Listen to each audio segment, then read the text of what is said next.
Right behind me, yep, that's Walla Walla here at the Bremerton Ferry Terminal. And exactly as you mentioned too, it was certainly a long night for the hundreds of passengers as well as the Washington State Ferry system that has been impacted in dealing with this incident. And again, as of 11 p.m. last night, all the passengers had been transported here to the Bremerton Ferry Terminal, getting off that ferry. And we spoke to some and they told us that they were just relieved to finally get off of the vessel after being stuck on it for several hours. Now, around 2:45 this morning, the U.S. Coast Guard tweeted out that the ferry Walla Walla had successfully refloated during the high tide and brought safely to the Bremerton Ferry Terminal with tugs assisting. Now that ferry is currently here. Now, meanwhile, Washington State Ferries tweeted out late last night the Issaquah would be replacing the Walla Walla for the Seattle-Bremerton route today.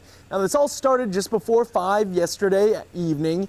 We got word the Walla Walla ferry ran aground on the way from Bremerton to Seattle along the Rich Passage near Bainbridge, meaning it was lying on or touching the ground in shallow water. Nearly 600 passengers and 15 crew members were on board. There were no injuries, but some people had an unrelated medical emergency.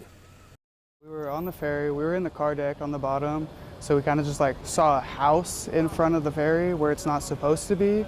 And then they were like, brace for impact. And we were like, we don't really think that's serious. And then they scraped and we were on the ground. Everybody was worried about it sinking, but we were already on the ground.